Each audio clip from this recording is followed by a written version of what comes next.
இன்றும் பிரியாணி விற்கவில்லை. என் இதயம் கனத்து விட்டது. கடைக்காரருக்கு 5000 ரூபாய் கொடுக்க வேண்டியிருந்தது. கடந்த 5 நாட்களாக இதே நிலைதான். இன்றும் நான் வெஜிடபிள் பிரியாணியை எடுத்துக்கொண்டு கோவிலை நோக்கி நடந்தேன். அங்கு அமர்ந்திருந்த ஏழைகளுக்கு உணவை பகிர்ந்தளித்த பின் உண்மையான மனதுடன் கடவுளை அழைத்தேன். என் கண்கள் மீண்டும் மீண்டும் நிரம்பின. அப்போது யாரோ பின்னால் இருந்து என் தோளில் கை வைத்தார். திரும்பி பார்த்தபோது எனக்கு ஆச்சரியமாக இருந்தது. ஏனென்றால் நான் அமைதியாக உட்கார்ந்து என் தாய் அதிக சிரமப்பட்டு பிரியாணி சமைப்பதை பார்த்து கொண்டிருந்தேன். அவளுக்கு சர்க்கரை நோய் இருந்தது. இருந்தும் குடும்பத்தை நடத்துவதற்காக அவள் எந்த எல்லைக்கும் செல்ல தயாராக இருந்தாள். அம்மாவின் எல்லா வேலைகளிலும் நான் உதவினேன். ஆனால் பொருட்களை கவனித்துக் கொள்வது எப்போதும் அவளுடைய வேலைதான். இருப்பினும் என் மனம் மிகவும் அமைதியற்றதாக இருந்தது.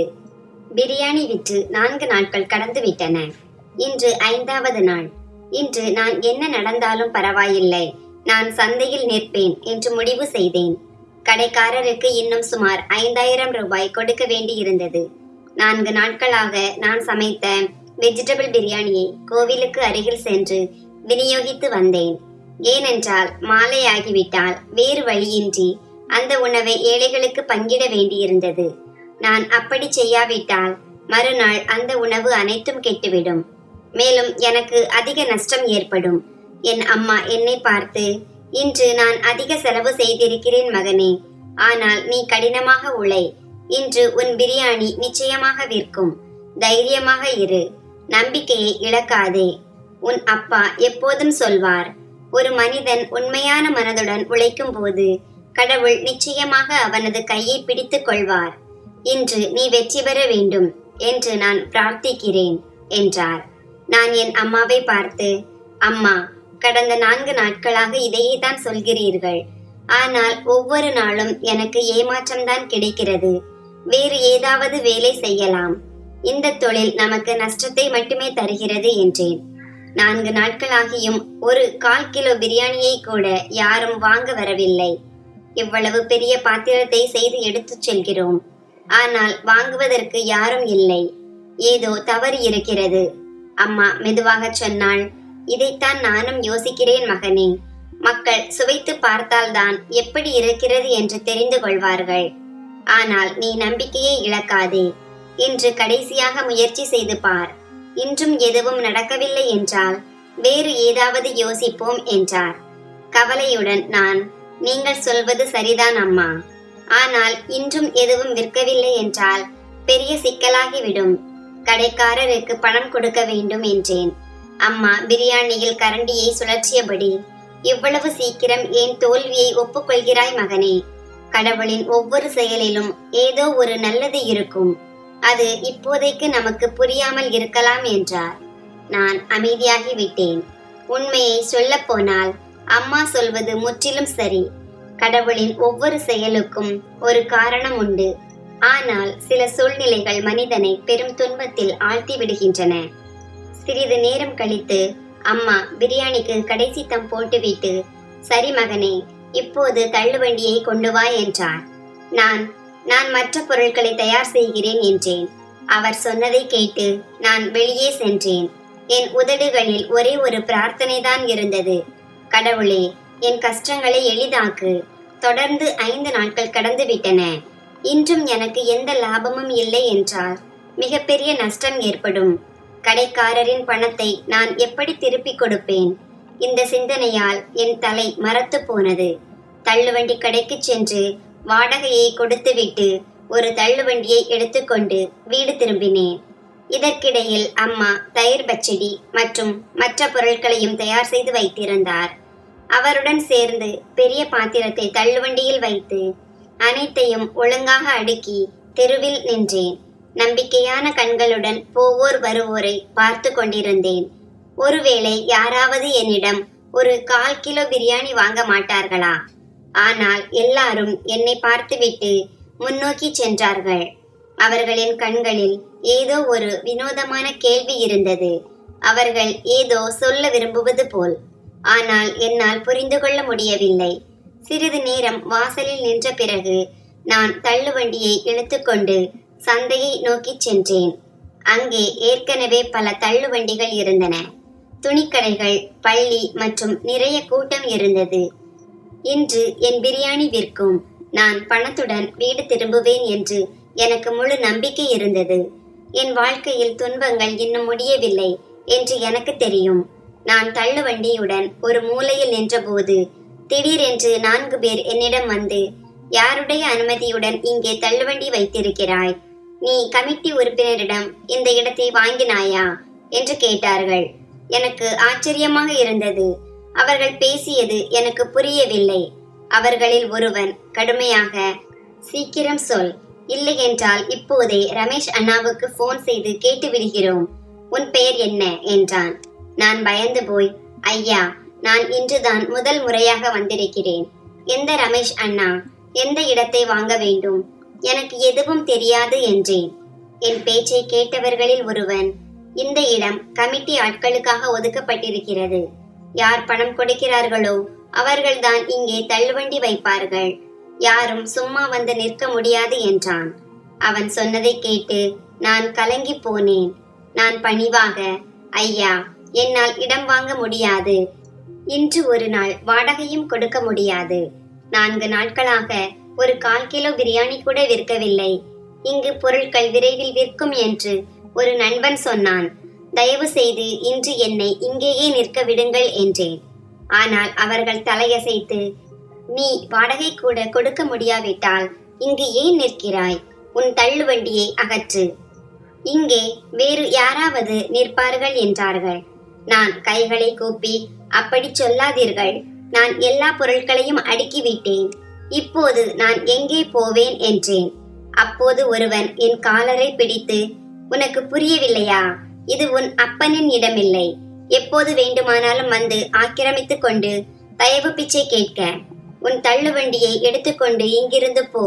நாங்கள் எல்லோருக்கும் இரக்கம் காட்டிக் கொண்டிருந்தால் நாங்கள் என்ன சாப்பிடுவோம் என்றான். அவர்கள் சொன்னதை கேட்டு என் கண்களில் கண்ணீர் வந்தது. ஆனால் தைரியத்தை வரவழைத்து, சரி, வாடகையை சொல்லுங்கள். என்னால் கொடுக்க முடிந்தால் இங்கேயே இருப்பேன்.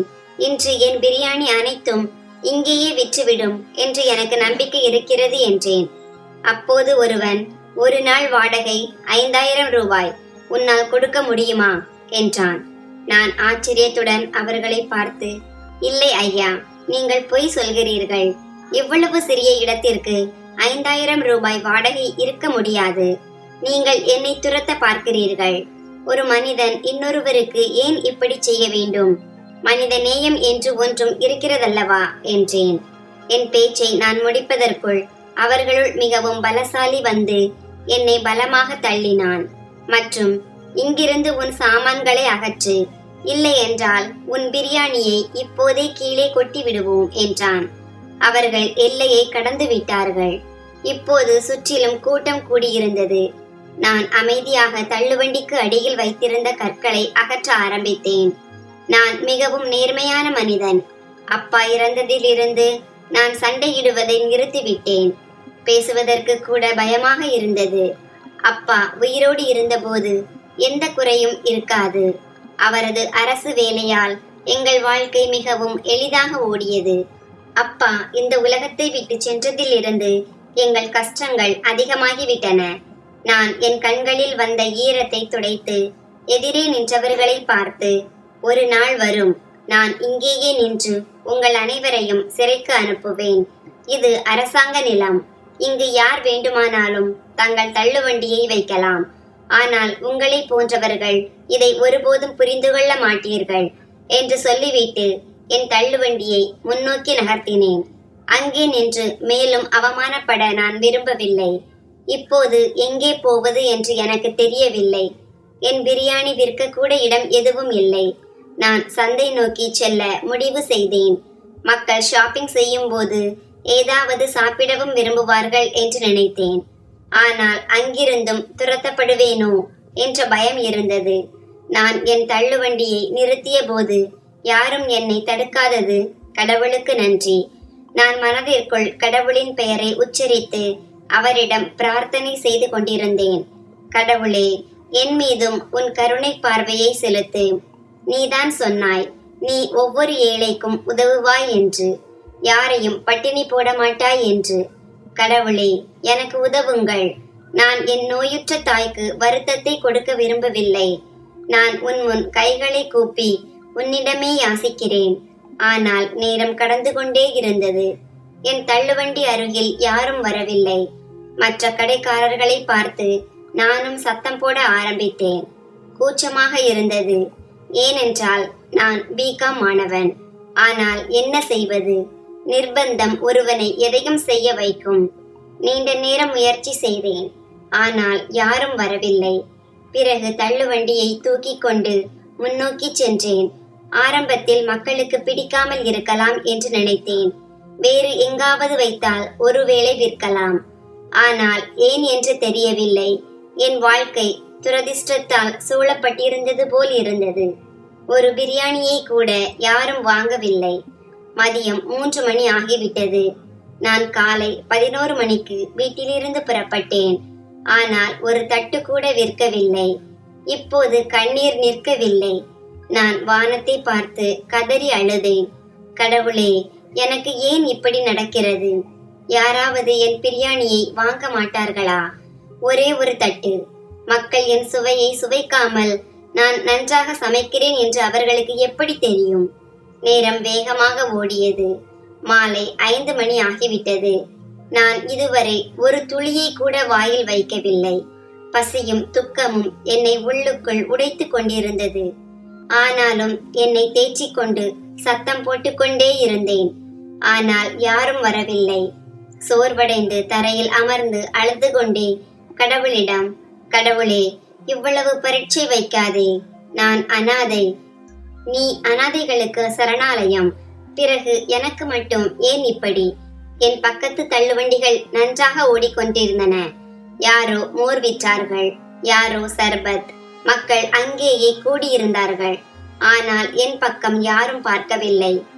இப்போது மாலை 6 மணி ஆகிவிட்டது. குளிர்கால நாட்களாக இருந்ததால் இருட்டத் தொடங்கியது. நான் கண்களை துடைத்து தள்ளுவண்டியை இழுத்துக்கொண்டு கோவிலை நோக்கி சென்றேன். மனம் உடைந்து விட்டது. இனிமேல் தள்ளுவண்டி போடக்கூடாது என்று முடிவு செய்தேன். ஏதாவது சிறிய வேலைக்கு சென்று விடுவேன். ஆனால் இந்த அவமானத்தை நான் பொறுக்க மாட்டேன். மேலும் கடைக்காரரின் 5000 ரூபாய் கடன் வேறு ஏறிவிட்டது. அதை இப்போது திருப்பி செலுத்த வேண்டும். தந்தையின் ஓய்வூதிய விவகாரமும் நிலுவையில் இருந்தது.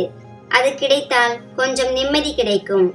கோவிலை அடைந்து பிரியாணியை பையில் நிரப்பி அங்கு அமர்ந்திருந்த ஏழைகள் மற்றும் பயணிகளுக்கு விநியோகிக்க ஆரம்பித்தேன். சிறிது நேரத்திலேயே மக்கள் கூடிவிட்டார்கள்.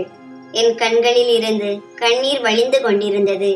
நான் என் உழைப்பால் செய்த பிரியாணியை மக்களுக்கு பகிர்ந்தளித்துக் கொண்டிருந்தேன். அப்பா உயிரோடு இருந்தபோது நாங்கள் ஒவ்வொரு வெள்ளிக்கிழமையும் கோவிலுக்கு வந்து ஏதாவது நிச்சயம் பகிர்ந்தளிப்போம். ஆனால் அப்பா இறந்த பிறகு நான் தினமும் இங்கு வந்து இதே வேலையை செய்வேன் என்று எனக்கு தெரியாது. உணவு அனைத்தையும் விநியோகித்த பிறகு கோவில் படிகளில் அமர்ந்தேன். குளிர்ந்த தரையில் ஒரு விசித்திரமான அமைதி இருந்தது. ஆனால் இதயத்திற்குள் ஒரு அமைதியின்மை இருந்தது. அது என் உடல் முழுவதும் பரவியது. என் கண்களில் இருந்து கண்ணீர் தானாகவே வழிந்தது. என் சோர்வு, வலி மற்றும் நம்பிக்கை அனைத்தும் அந்த கண்ணீரில் கரைந்து மறைவது போல. இன்று என் வாழ்க்கையை நான் சபித்த அளவுக்கு வேறு எப்போதும் சபித்திருக்க மாட்டேன். அப்பா இறந்தபோது கூட நான் இவ்வளவு அளவில்லை. ஒருவேளை அவர் திடீரென்று இந்த உலகை விட்டு சென்றது என்னை உள்ளுக்குள் உடைத்திருக்க வேண்டும். நான் நீண்ட நேரம் அங்கேயே அமர்ந்திருந்தேன். பிறகு தள்ளுவண்டியை பாதுகாக்க காவலாளியிடம் சொல்லிவிட்டு கோவிலுக்கு பின்னால் இருந்த தண்ணீர் குளத்தை நோக்கி சென்றேன். மாலை ஆரத்தி ஆரம்பித்து விட்டது. நான் அங்கேயே கோவில் வளாகத்தில் தலைகுனிந்து கடவுளிடம் பிரார்த்தனை செய்தேன். சிறிது நேரம் நான் முற்றிலும் மௌனமாக இருந்தேன். என் வெறுமையான கைகளை பார்த்தேன். இன்றுதான் முதல் முறையாக அப்பா இல்லாத வலி என் நரம்புகளில் இறங்கியது. 4 நாட்களாக என் பிரியாணி விற்கவில்லை. ஆனால் இன்று 5வது நாளில் நான் முற்றிலும் உடைந்து போனேன். ஒரு மனிதனின் தலையில் இருந்து தந்தையின் நிழல் நீங்கிவிட்டால் அவனது நிலைமை என்னைப் போலவே ஆகிவிடும். வாழும்போதே மரணம் வந்தது போல. சிறிது நேரம் கழித்து என் உதடுகளில் இருந்து நடுங்கும் குரல் வெளிப்பட்டது. கடவுளே, நான் விம்மி விம்மி அழுதேன். நான் சத்தமாக அழுது கொண்டிருந்தேன். ஒருவேளை இன்று நான் உண்மையிலேயே சிதறிப்போனேன். வாழ்க்கையில் தோல்வியடைந்து விட்டேன். வீட்டில் என் சர்க்கரை நோயாளியான தாய் எனக்காக காத்திருந்தார். அவரது மருந்துகள் வாங்க வேண்டியிருந்தது. வீட்டின் பல செலவுகள் இப்போது என் தலையில் இருந்தன. நான் கட்டுப்படுத்த முடியாமல், அப்பா, நான் உங்கள் பொறுப்புகளை நிறைவேற்ற முடியவில்லை. நான் இன்னும் மிகவும் சிறியவன்.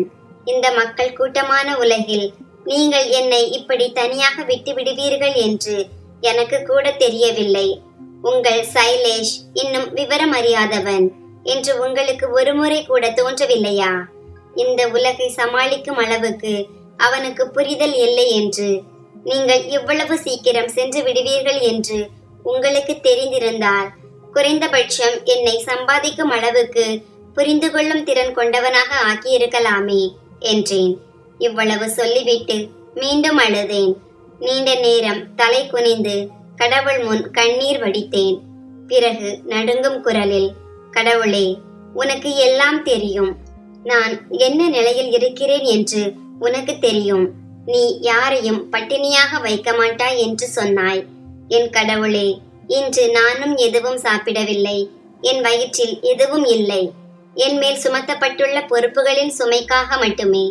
இப்போது நான் கடைக்காரருக்கு பணத்தை திருப்பி செலுத்த வேண்டும். வீட்டில் ரேஷன் வாங்க வேண்டும்.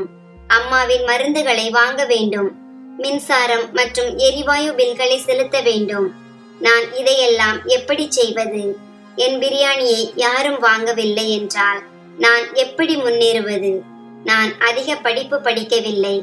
என் தந்தையை என்னிடமிருந்து பறித்து கொண்டாய் என்றால் குறைந்தபட்சம் நான் உலகை புரிந்து கொள்ளும் அளவுக்கு என்னை வளர்த்திருக்கலாமே. கடவுளே, என் கஷ்டங்களை எளிதாக்கு. நான் இப்போது சோர்வடைந்து விட்டேன். நான் உன்னிடம் புகார் செய்யவில்லை. நீ எனக்காக ஒரு வழியை காட்டு என்று மட்டுமே வேண்டுகிறேன் என்று சொல்லிவிட்டு நான் அமைதியாகி விட்டேன். அங்கிருந்த தேவி சிலையின் முன் தலை குனிந்து கைகளை கூப்பி பிறகு முகத்தை தடவிக்கொண்டு எழுந்தேன். இப்போது வீடு திரும்புவதுதான் என் நோக்கம். ஏனென்றால் அம்மா காத்திருப்பார். அவரது நம்பிக்கை மீண்டும் உடைந்து போக போகிறது. ஆனால் உண்மையை மறைப்பதை விட உண்மையை சொல்லி ஒருமுறை மனதை உடைப்பது நல்லது. ஏனென்றால் உண்மையை மறைப்பது வாழ்நாள் முழுவதும் வேதனையை தரும். நான் என் இடத்திலிருந்து எழுந்து கோவிலின் உயர்ந்த சிகரத்தை பார்த்தேன். கடவுளின் லீலை ஆச்சரியமானது. என் மனதில் ஒரே ஒரு எண்ணம் ஓடியது. அப்போது திடீரென்று யாரோ என் தோளில் கை வைத்தார். நான் திரும்பினேன். எதிரே நின்றிருந்த நபரை பார்த்து நான் எதுவும் பேச முடியவில்லை. நான் ஏதாவது சொல்வதற்கு முன் அவர், நாளை காலை 8 மணிக்கு அந்த இடத்திற்கு வா. உன் கஷ்டங்கள் அனைத்து முடிவுக்கு வரும். உன் தந்தையின் ஓய்வூதிய விவகாரமும் தீர்க்கப்படும். உனக்கு வேலையும் கிடைக்கும். உன் படிப்பை தொடர். உன் அம்மாவை பார்த்துக்கொள் என்றார். இவ்வளவு சொல்லிவிட்டு அவர் தன் சட்டை பையில் இருந்து ஒரு உரையை எடுத்து என் பக்கம் நீட்டி, கடைக்காரருக்கு கொடுக்க வேண்டிய கடனை திருப்பி செலுத்திவிடு. போகும்போது உன் அம்மாவின் மருந்துகளையும் வாங்கிச் செல். ஆனால் கவனமாக இரு. வீட்டிற்கு சென்று என் பெயரை சொல்லாதே. புரிந்து கொண்டாயா என்றார். நான் ஏதாவது சொல்வதற்குள் அவர், இப்போது நான் கிளம்புகிறேன். நாளை நீ வரும்போது நாம் அனைவரும் சேர்ந்து எல்லா விஷயங்களையும் முடிவு செய்வோம். உன் சம்பளத்தை நான் நிச்சயமாக உன் கஷ்டங்கள் அனைத்தையும் போக்கும் அளவுக்கு அதிகப்படுத்துவேன் என்றார். இதை சொல்லிவிட்டு அவர் என் தோளில் கை வைத்தார். மெதுவாக தட்டிவிட்டு கூட்டத்தில் எங்கோ மறைந்து போனார். நான் அங்கேயே நின்றுவிட்டேன். என் உடலில் இரத்தமே இல்லாதது போல் இருந்தது. நான் யோசித்துக் கொண்டே இருந்தேன். நான் ஏன் அந்த மனிதன் முன் எதுவும் பேச முடியாமல் போனேன்?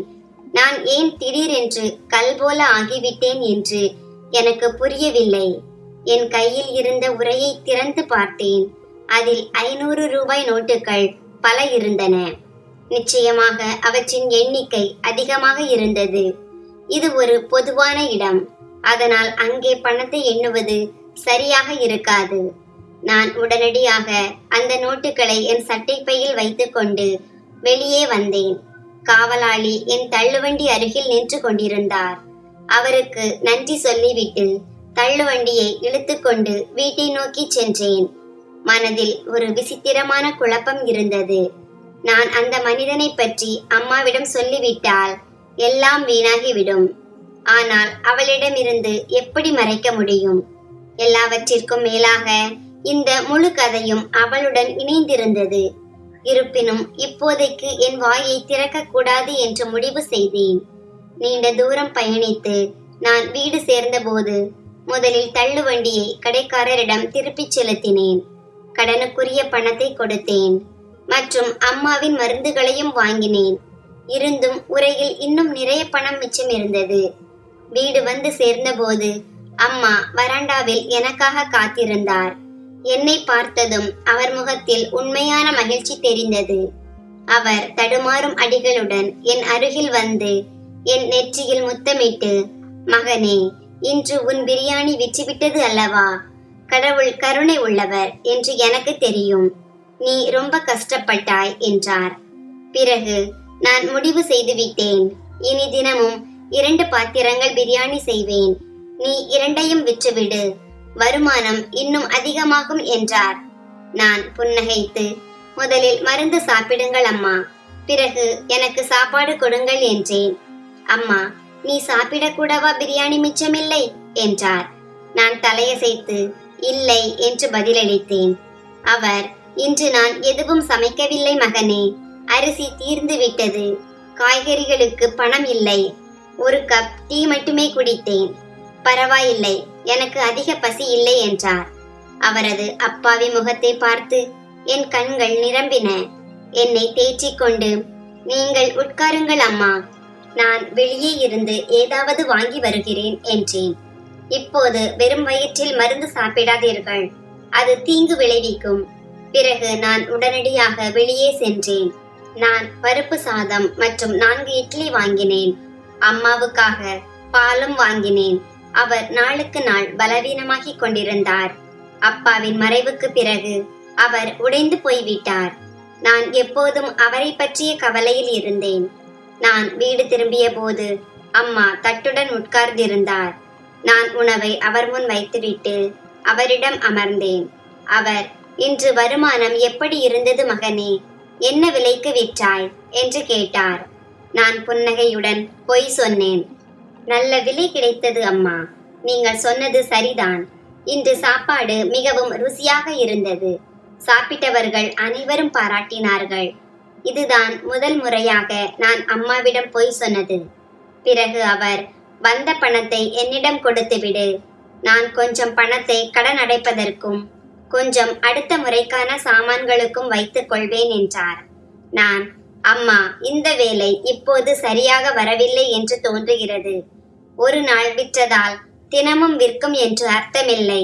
அதிலும் சந்தையில் நிற்கக்கூட அனுமதி கிடைக்கவில்லை என்றேன். மேலும் இன்று தள்ளுவண்டிக்கு ஒரு ஆள் வந்திருந்தார். அவர் எனக்கு வேலைக்கு அழைப்பு கொடுத்தார். அது மிகவும் நல்ல வேலை.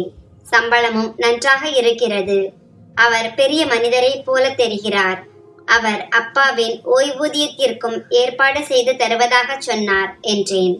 இதை கேட்ட அம்மா பயந்து போய், இல்லை மகனே, நீ எங்கும் போக வேண்டாம். அப்படிப்பட்டவர்கள் அப்பாவியான இளைஞர்களை சிக்க வைத்து அவர்களை நஷ்டப்படுத்துவார்கள். எனக்கு உன்னை தவிர வேறு கதி இல்லை. கடவுளுக்காக என்னை விட்டு போகாதே என்றார். நான் சில நொடிகள் அமைதியாக இருந்தேன். பிறகு, அம்மா, அவர் நம்பகமானவர். அங்கிருக்கும் பலருக்கு அவரை தெரியும். வேலை எனக்கு பிடிக்கவில்லை என்றால் நான் மறுத்து விடுவேன். ஆனால் ஒரு முறை சென்று பார்ப்பதில் எந்த தவறும் இல்லை என்றேன். அம்மா, நீ போனால் நானும் உன்னுடன் வருவேன் என்றார். உனக்கு இப்போது வெறும் 20 வயதுதான் ஆகிறது. எனக்கு இன்னொரு அதிர்ச்சி வேண்டாம். உன் அப்பாவை நான் ஏற்கனவே இழந்து விட்டேன். உன்னை இழக்கும் தைரியம் என்னிடம் இல்லை என்றார். அவர் சொன்னதை கேட்டு நான் சிறிது நேரம் அமைதியாக அமர்ந்திருந்தேன். கண்களில் அமைதி என்மை இருந்தது. ஆனால் அவர் என் மீது இவ்வளவு பாசம் வைத்திருக்கிறார் என்று நினைத்து என் மனதில் ஒரு விசித்திரமான நிம்மதியும் இருந்தது. அவரை என்னுடன் அழைத்துச் செல்வதில் எனக்கு எந்த பிரச்சனையும் இல்லை. ஆனால் அவர் அந்த மனிதனை பார்த்து விட்டால் அவர் என் கழுத்தை நெரித்திருப்பார் அல்லது அந்த மனிதனின் தலையை உடைத்திருப்பார் என்பது உறுதி. நான் சில நொடிகள் மௌனமாக இருந்தேன். பிறகு அவரை பார்த்து, இல்லை அம்மா, உங்களால் வர முடியாது. உங்கள் உடல்நிலை இப்போது முன்போல் இல்லை. மேலும் அலுவலக விஷயங்கள் ஆண்களுக்குத்தான் சிறந்தது என்று உங்களுக்கு தெரியும். அப்பா எப்போதும் உங்களை வீட்டின் 4 சுவர்களுக்குள் பாதுகாப்பாக வைத்திருந்தார். அவர் எப்போதும் சொல்வார், ஒரு பெண் வீட்டின் மரியாதையாக இருக்க வேண்டும் என்று. பிறகு இப்போது ஏன் நீங்கள் வீட்டின் மரியாதையை மீற விரும்புகிறீர்கள்? நீங்கள் அப்பாவின் ஆன்மாவை துன்பப்படுத்த விரும்புகிறீர்களா என்றேன். என் பேச்சை கேட்ட அம்மா, நீ ஏதாவது தவறான வழியில் சென்று விட்டால் அது எனக்கு அதைவிட அதிக துக்கத்தை கொடுக்கும். அப்படி என்றால் நீ அந்த வேலைக்கு போக வேண்டாம். ஆனால் என்னையும் உன்னுடன் அழைத்துச் செல். உன்னை விட்டு என்னால் இருக்க முடியாது. இப்போது உன்னை தவிர எனக்கு வேறு ஆதரவு இல்லை என்றார். அம்மாவின் பேச்சை கேட்டு நான் கவலை அடைந்தேன். மிகவும் கஷ்டப்பட்டு நான் உணவை விழுங்கிவிட்டு உள்ளே சென்று அமைதியாக படுத்துக் கொண்டேன். அறைக்குள் சென்று பணத்தை எண்ணினேன். என் யூகிப்பின்படி அது சரியாக 10,000 ரூபாய் இருந்தது. அதில் சுமார் 3,000 ரூபாய் செலவாகி இருந்தது. கடனுக்குரிய பணத்தை திருப்பி செலுத்தி விட்டேன். இப்போது எங்களிடம் கொஞ்சம் சேமிப்பும் இருக்கிறது என்று அம்மாவிடம் சொல்ல வேண்டும் என்று என் மனம் விரும்பியது. ஆனால் தைரியம் வரவில்லை. சிறிது நேரம் கழித்து அறையின் கதவு தட்டப்பட்டது. நான் உடனே எழுந்து உட்கார்ந்தேன். அம்மா உள்ளே வந்து என் அருகில் அமர்ந்து, பார் மகனே சைலேஷ், நீ என் காரணமாக கவலைப்படுகிறாய் என்று எனக்கு தெரியும். நான் இப்போது சின்ன சின்ன விஷயங்களுக்கெல்லாம் பயப்படுகிறேன். ஆனால் உன் அப்பா போனதிலிருந்து என்னிடம் அந்த வலிமை இல்லை. நீ வேலைக்கு செல்லும் போது நான் நாள் முழுவதும் உன் பாதுகாப்பிற்காக கடவுளிடம் பிரார்த்தனை செய்து கொண்டிருப்பேன். நீ போன பிறகு என் இதயம் எவ்வளவு சிரித்து போகிறது என்று உனக்கு தெரியாது என்றார். அம்மாவின் பேச்சை கேட்டு, அம்மா, நீங்கள் இப்படி பயந்து கொண்டிருந்தால் நான் எப்படி முன்னேறுவது? நான் உங்களுக்கு துக்கம் கொடுக்க விரும்பவில்லை. ஆனால் இந்த பிரியாணி தள்ளுவண்டி நம்முடைய வேலை இல்லை. நான் படித்திருக்கிறேன், மேலும் படிக்க விரும்புகிறேன். அப்பா உயிரோடு இருந்திருந்தால் நான் இப்போது கல்லூரிக்கு சேர்ந்திருப்பேன். இப்போது எனக்கு ஒரு வாய்ப்பு கிடைக்கிறது. நான் அதை நழுவ விட மாட்டேன். கடவுள் நமக்கு வாய்ப்பு கொடுக்கிறார். ஆனால் நாமே நம் தவறுகளால் அதை இழந்து விடுகிறோம். நீங்கள் கவலைப்பட வேண்டாம். நான் அந்த மனிதனின் எண்ணை எழுதி கொடுத்துவிட்டு போகிறேன். ஒருவேளை தாமதமானால் நீங்கள் அவருக்கு போன் செய்து பேசுங்கள் என்றேன். அம்மா என் கண்களை பார்த்து, சைலேஷ், என் மனசு ஒப்பவில்லை. ஆனால் நீ சொல்வதால் நான் ஏற்றுக்கொள்கிறேன். குடும்பத்தை நடத்துவதற்கு யாராவது ஒருவர் தியாகம் செய்யத்தான் வேண்டும் என்றார். அவர் என் தோளை தட்டிவிட்டு அறையிலிருந்து வெளியேறினார். நான் சிறிது நேரம் அங்கேயே அமைதியாக உட்கார்ந்திருந்தேன். அம்மாவுக்கு உண்மையான விஷயம் தெரிந்தால் அவரது இதயம் உடைந்து போகும் என்று எனக்கு தெரியும். ஆனால் அந்த மனிதன் என் நன்மைக்காகத்தான் இதை செய்கிறார் என்று அவருக்கு தெரிந்தால் அவர் என்னை மன்னித்து விடுவார் என்று எனக்கு நம்பிக்கை இருந்தது. எந்த தாயும் தன் மகன் தோல்வியடைவதை பார்க்க முடியாது. மேலும் நிலைமை இப்படி இருந்ததால் நான் விரைவில் வெற்றி பெற்று எங்கள் வாழ்க்கை மீண்டும் அமைதியாக நடக்க வேண்டும் என்று அம்மா விரும்பினார். அந்த இரவு மிகவும் கனமானதாக இருந்தது. அப்பாவின் பேச்சுக்கள் மீண்டும் மீண்டும் நினைவுக்கு வந்தன. அம்மாவின் விம்மல்கள் மற்றும் இப்போது நினைவுகளில் மட்டுமே இருக்கும் அந்த பொழுதுகள் அனைத்தும். ஆனால் ஒரு மனிதன் நிர்பந்தத்தில் இருக்கும்போது தான் ஒருபோதும் அனுமதிக்காத ஒன்றையே செய்து விடுவான். அடுத்த நாள் காலை சூரியனின் வெளிச்சம் அறை முழுவதும் பரவி இருந்தது. அதிகாலை ஆரத்தி சத்தத்தால் என் கண் விழித்தது. பூஜை செய்துவிட்டு அந்த மனிதனை சந்திக்க போகும்போது புத்துணர்ச்சியுடன் இருக்க வேண்டும் என்பதற்காக நான் சிறிது நேரம் மீண்டும் படுத்தேன். அம்மா என்னை 9 மணிக்கு எழுப்பினார். நான் வேகமாக தயாரானேன். இன்று நான் சட்டை மற்றும் பேண்ட் அணிய முடிவு செய்தேன். ஏனென்றால் நான் சந்திக்க போகிறவர் ஒரு பெரிய மனிதர். வெளியே வந்தபோது அம்மா முற்றத்தில் கட்டிலில் உட்கார்ந்து எனக்காக காலை உணவுடன் காத்திருந்தார். நான் அருகில் சென்று அவரது கால்களை தொட்டு, அம்மா, நான் இப்போது கிளம்புகிறேன், வழியில் ஏதாவது சாப்பிடுகிறேன் என்றேன். அவர், மகனே, இப்படி பணத்தை வீணாக்காதே, நாம் இன்னும் வாடகை கொடுக்க வேண்டும், நீ சம்பாதித்த பணத்தையும் கொடுக்கவில்லை என்றார். நான் அறைக்கு சென்று 5000 ரூபாய் எடுத்து அவர் கையில் வைத்தேன். 500 ரூபாய் நோட்டுகளை பார்த்து, அம்மா, மக்கள் உனக்கு பிரியாணி வாங்கும்போது 100 நோட்டுகளாக கொடுத்திருப்பார்கள், இந்த 500 ரூபாய் நோட்டுகள் எங்கிருந்து வந்தன என்றார். நான் சின்ன நோட்டுகளுக்கு பெரிய நோட்டுகளாக மாற்றிக்கொண்டேன், அதனால் சீக்கிரம் செலவாகாது என்றேன். அவர், இப்போது நீ வெளியே போகிறாய், உன் சட்டை பையில் குறைந்தபட்சம் 2000 ரூபாய் வைத்துக்கொள், வழியில் என்ன வேண்டுமானாலும் நடக்கலாம், விவரமாக நடந்து கொள் என்றார். நான், இல்லை அம்மா, என்னிடம் கொஞ்சம் பணம் இருக்கிறது, நான் சமாளிப்பேன், நீங்கள் மருந்து சாப்பிட்டீர்களா என்றேன். அவர் முதலில், நீ என்னுடன் உட்கார்ந்து ஏதாவது சாப்பிடு, அப்போதுதான் நான் மருந்து சாப்பிடுவேன் என்றார். கடிகாரத்தில் 9:30 மணி ஆகிவிட்டது. ஆனால் நான் அம்மாவின் பேச்சை தட்ட முடியவில்லை. நான் பசியுடன் கிளம்பிவிட்டால் நான் திரும்பி வரும் வரை அவர் நிம்மதியாக சாப்பிட மாட்டார் என்று எனக்கு தெரியும். அதனால் நான் அவர் அருகில் உட்கார்ந்து காலை உணவு சாப்பிட ஆரம்பித்தேன். காலை உணவை முடித்துவிட்டு மீண்டும் அவரது கால்களை தொட்டு நெற்றியில் வைத்து, அம்மா, நான் கிளம்புகிறேன் என்றேன். கடவுள் உனக்கு நல்லது செய்யட்டும் என்றார். நான் வீட்டிலிருந்து கிளம்பினேன். அந்த இடத்தை நான் என் மொபைலில் கண்டுபிடித்தேன். அப்பா பயன்படுத்திய பழைய ஸ்மார்ட் போன் தான் இன்று எனக்கு வழிகாட்டி கொண்டிருந்தது. எங்கள் வீட்டிலிருந்து அவரது நிறுவனம் கிட்டத்தட்ட அரை மணி நேரம் தூரத்தில் இருந்தது. நான் ஒரு தனிப்பட்ட ஆட்டோ பிடித்து நீண்ட தூரம் பயணித்து அவரது கம்பெனிக்கு சென்றேன். பெரிய கட்டிடத்தின் முன் நின்று நான் ஆழமாக சுவாசித்தேன். என் மிகவும் படபடத்தது. உள்ளே சென்று எப்படி நடந்து கொள்வது என்று எனக்கு தெரியவில்லை. நான் அவரிடம் என்ன சொல்வது?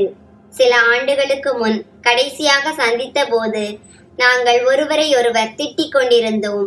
இன்று நான் அதே மனிதன் முன் உதவியை எதிர்பார்த்து செல்கிறேன். நான் கண்களை துடைத்து என்னை தேற்றிக் கொண்டு உள்ளே சென்றேன்.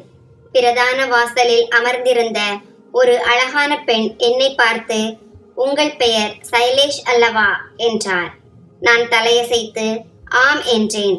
அவர், சார், நீங்கள் இடது பக்கம் செல்லுங்கள், அங்கே எதிரே லிஃப்ட் இருக்கும், 3வது மாடியில் சென்றதும் நீங்கள் எங்கள் மேனேஜர் திரு ராகேஷ் சாரிடம் அழைத்து செல்லப்படுவீர்கள் என்றார். நான் தலையசைத்து அவர் சொன்ன திசையில் நடந்தேன். என் மனதில் விசித்திரமான எண்ணங்கள் ஓடின. நான் என் பெயரையோ அடையாளத்தையோ சொல்லவில்லை. அப்படி இருக்க அவர்களுக்கு என் பெயர் எப்படி தெரிந்தது? ஆனால் அந்த நேரத்தில் நான் அதை அதிகப்படியாக கவனிக்கவில்லை. லிப்டில் 3வது மாடிக்கு சென்றபோது சரியாக எதிரே மேனேஜர் சார் நின்று கொண்டிருந்தார். அவரும் அதே கேள்வியை கேட்டு என்னை மோகன் சார் அறையை நோக்கி நேராக அழைத்து சென்றார். என் இதயம் பலமாக துடித்தது. அம்மாவின் அழும் கண்கள், அப்பாவின் கோபமான முகம் அனைத்தும் என் கண்களுக்கு முன் ஒன்றன் பின் ஒன்றாக வந்தன. நான் சரியான முடிவை எடுக்கிறேனா? ஆனால் அந்த நேரத்தில் எனக்கு வேறு வழி இல்லை. மேனேஜர் என்னை மோகன் சாரின் அறைக்கு வெளியே விட்டுவிட்டு சென்றார். நான் ஆழமாக சுவாசித்து கதவை தட்டினேன். உள்ளே இருந்து வாருங்கள் என்ற குரல் வந்தது. நான் தலை குனிந்து உள்ளே சென்றேன். எதிரே அவர்தான் உட்கார்ந்திருந்தார். ஒரு காலத்தில் யாருக்கு பயந்தேனோ, இன்று அவர்தான் என்னை தன் முன் பார்த்து கொண்டிருந்தார்.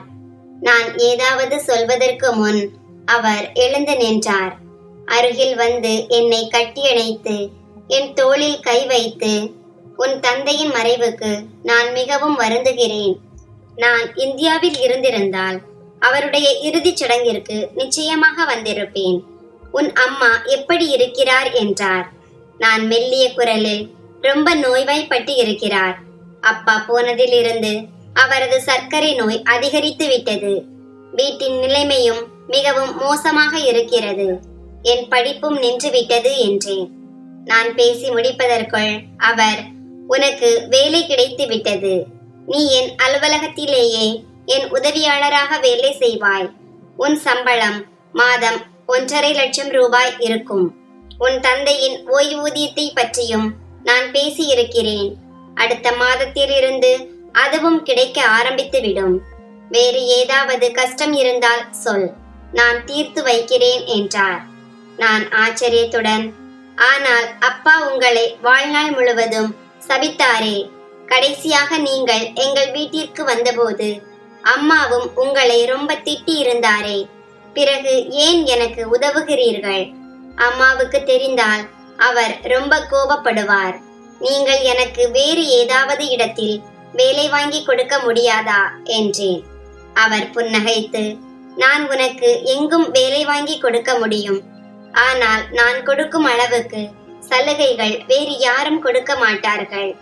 உன் உதவிக்கு வருவதை பற்றி சொன்னால், உன் அம்மாவுடன் எனக்கு ஒரு காலம் வரை ஆழமான உறவு இருந்தது. அந்த உறவின் நினைவு இன்றும் எனக்கு இருக்கிறது என்றார். நான் அவரை பார்த்து, ஆனால் அம்மா உங்களை விட்டுவிட்டார். நீங்கள் அவரை ஏமாற்றி விட்டீர்கள் என்றேன். அவர் ஆழமாக சுவாசித்து, ஒரு மனிதன் தன் தவறுகளை உணரும்போது அவனுக்கு பிறரின் தவறுகள் தெரிவதில்லை. உன் அம்மா சரியான நேரத்தில் சரியான முடிவை எடுத்தார். ஏனென்றால் நான் அந்த நேரத்தில் அவருக்கு தகுதியானவன் இல்லை. நான் அந்த அப்பாவியின் வாழ்க்கையை சீரழித்து விட்டேன். ஆனால் கடவுள் மீது ஆணையாக, நான் உன் தந்தையின் விபத்திற்கு காரணமில்லை. உன் அம்மா என் மீது சந்தேகம் கொள்கிறார் என்று எனக்கு தெரிய வந்தது என்றார். நான் ஆச்சரியத்துடன், உங்களுக்கு இது எப்படி தெரிந்தது என்று கேட்டேன். அவர் சில நொடிகள் அமைதியாக இருந்தார். பிறகு, யார் மீது அன்பு இருக்கிறதோ அவர்களின் செய்தியையும் தெரிந்து கொள்வது வழக்கம் என்றார். பிறகு சிறிது நிறுத்தி, உன் அம்மாவை பற்றி உன் முன் இப்படிப்பட்ட வார்த்தைகளை சொல்வதற்கு எனக்கு வெட்கமாக இருக்கிறது. ஆனால் அவர் தன் பேச்சை முடிப்பதற்குள், நான், உங்களுக்கும் எங்களுக்கும் எந்த உறவும் இல்லாத போதும் அன்பு செய்வது ஒரு பாவம் இல்லை என்று நான் அப்பாவிடம் சொல்வேன். நீங்கள் அம்மாவின் வாழ்க்கையில் இருந்தபோது அப்பாவுக்கு எந்த முக்கியத்துவமும் இல்லை. ஆனால் அப்பா அம்மாவின் வாழ்க்கையில் வந்தபோது உங்களுக்கு எந்த முக்கியத்துவமும் இல்லை. இதில் எந்த தவறும் இல்லை என்றேன்.